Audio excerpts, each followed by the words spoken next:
The new 4Runner, like all Toyota trucks, is based on a body-on-frame chassis, although Toyota says most of the competition is going towards Unibody. So the question is, what is the difference? And is Toyota correct in bucking a trend? Let's put that question to our man in the Quaker State Garage, Bill Gardner.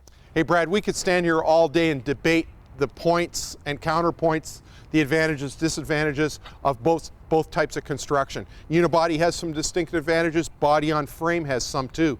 And to me, it all boils down to the scale of vehicle that you're talking about and what makes sense for that vehicle. And let's face it, all the manufacturers, GM, Ford, Chrysler, Nissan, and Toyota, they all have full-size pickup trucks, and in most cases, their full-size SUV is loosely based on that body-on-frame construction that is used in the full-size pickup truck. Look at our Yukon, for example. If you look at the front of it, it looks just like an 02 full-size pickup truck until you get back to here. That's where the differences take place. The body on frame is the best and most rugged construction. It's the best for towing and hauling, mounting a trailer hitch, or mounting different body types if you're talking about a work truck. Now, with a unibody construction, what you've done is you've basically taken this metal box that's your body of the vehicle, you've taken it off the chassis, you gusset it and reinforce it in those critical areas where the powertrain mounts, where the suspension mounts. You, in some cases, add a subframe to carry your powertrain, and now you've got what we call a unibody construction.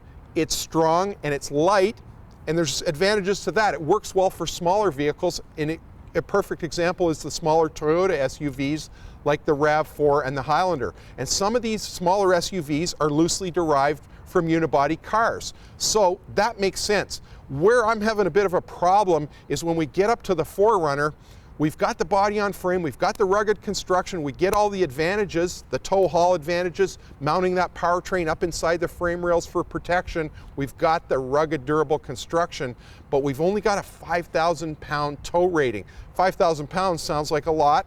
It's 2.5 tons, but you know what? When you talk to RV guys, bigger is better when it comes to trailers. They're always wanting to move up, and those guys want V8 engines and turbo diesels in the powertrain. You don't have that with a 4Runner. Great vehicle, I'm sure, but you know what? For towing and hauling, they've got another great vehicle. In fact, two of them in the Sequoia full-size SUV and the Tundra pickup.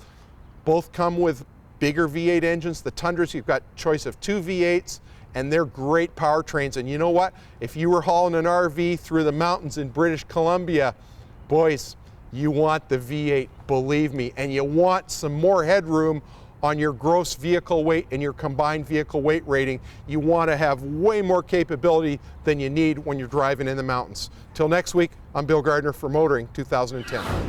So here's the question.